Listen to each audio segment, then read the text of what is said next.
Як склаўся лёс амапаўца, які збіваў і заліваў слезацечным газам фанатаў мінскага «Дынама»? Прапаршчык Уладзімір Рэцікаў, амапавец, які ў траўні 2011 года на матчы Белшына «Дынама Мінск» распыляў слезацечны газ па фанатах. Пасля пераможнага гола «Дынама» футбалісты пабеглі да трыбун. Ультрас спрабавалі абняць гульцоў, і тады амапаўцы ўмяшаліся. Асабліва вызначыўся Рэцікаў. Ён пачаў паліваць сектар газам чаромха. Пацярпелі дзесяткі людзей, у тым ліку 5гадовае дзіця і футбаліст «Дынама» Міхаіл Афанасьеў. Але ніякага пакарання міліцыянт не панёс. Праз 2 гады ён затрымаў фаната за стыкеры на матчы Дняпро супраць «Дынама», а ў аддзяленні збіў яго.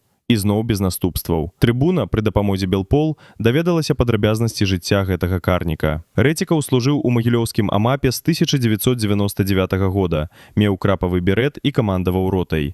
У 2013 яго прыцягнулі да адказнасці за неабгрунтаваную дэманстрацыю табельнай зброі. У 2016 ён пакінуў службу. Пазней працаваў ахоўнікам, а ў 2018 годзе збіў чалавека на пешаходным пераходзе. У мужчыны ёсць сын, але яго судзілі за нявыплату аліментаў. На пратэстах 2020 года не адзначыўся, бо ўжо не служыў.